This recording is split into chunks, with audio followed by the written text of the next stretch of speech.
with Sarah Ford. I'm Sarah Ford, and today in our beginner series we are going to be going over extended side angle.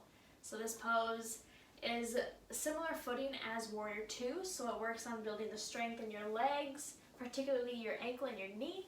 It opens up the hips a little bit, and we get that nice side stretch in there as well. So we'll start off by getting into our Warrior Two pose. So if you haven't seen that video, check that one out first. So our feet are perpendicular to each other. The front foot is pointing towards the mat. We're thinking about bending that front foot so that it is over our ankle. From here, checking in with our hips, we want to make sure that we are aligned here. And then we're going to roll our shoulders back, sticking our arms out. So this is our Warrior Two.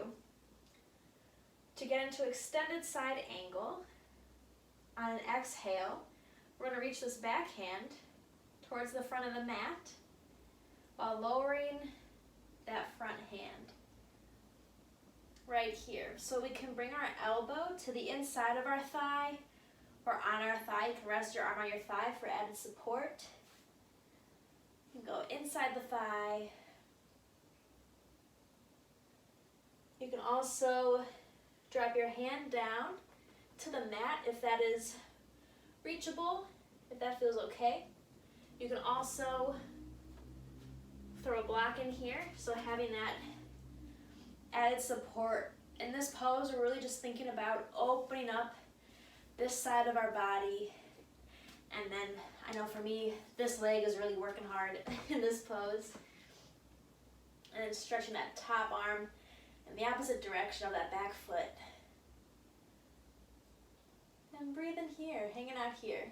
This is extended side angle. Ooh, and then to come back up, lifting back up. You can straighten that leg, step out of it.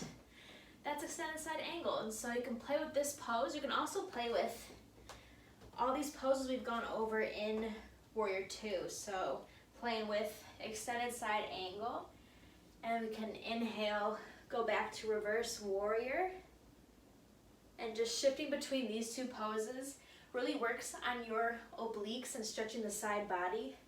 You will definitely feel it if you work on this just for a couple rounds, going back and forth. So try that out, see how that feels. If you have any questions, you can leave them in the comments and I'll get back to you. I'll be back again next week with a new video for our beginner series. And you can find me on Instagram at Yoga with Sarah Ford for other videos, tips and tricks, and all that fun stuff. So I'll see you again next week.